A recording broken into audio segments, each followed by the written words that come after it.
Yeah, so I'm going to do this in a couple of ways, Adele. What I want to do is first start off with a little bit of the history of the Asian American Pacific Heritage Month, right? Where did this come from, and why was it significant and important in that time and place?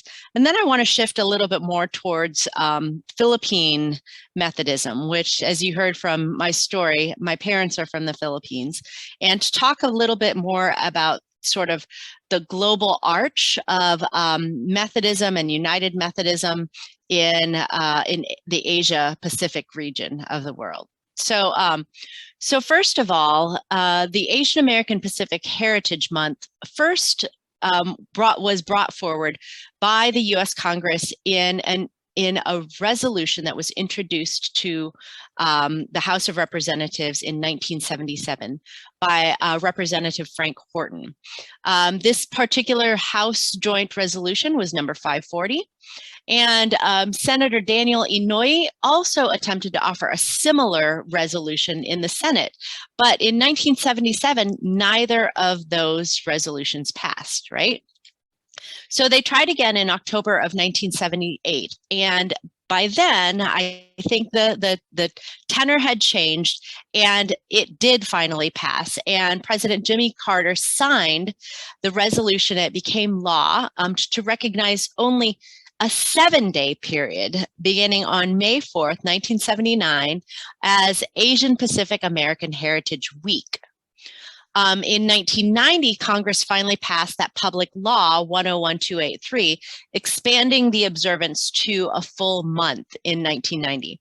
So again, in 1992, there was another public law that was passed, which designated May as both Asian Pacific American Heritage. So why did they choose May, right? Like, what happened in May that made this particular month important and valuable? Well, it commemorates the immigration of the first Japanese to the United States on May 7, 1843. They also recognized that it was primarily Chinese immigrants who helped complete the first railroad across the nation on May 10th in 1869. In all honesty, the reality is that you know that the Asian American and Pacific Islander culture touches nearly every metropolitan city in the United States. All you need to do is search for Chinese food on Yelp, and you'll stumble upon hundreds of options in Atlanta, New York, Chicago, Seattle, LA.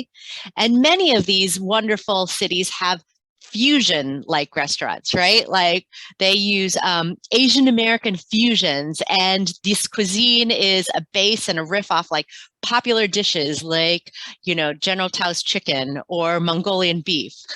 And of course, pad thai noodles. You can get pad thai noodles Mexican style. You can get pad thai noodles, eat with every kind of different sort of riff you'd like. So we recognize that the Asian American heritage has definitely had an imprint upon this particular country. What I love about it is that it is completely interwoven into the tapestry of the American landscape. And it is beautiful and creative. You can find images that, like koi fish images all over different countries and popular culture locations. There's just signs of this interwoven nature all over the place. Now, unfortunately, there is and has been sort of an ugly side to this tapestry that has become even more pronounced in the last few years.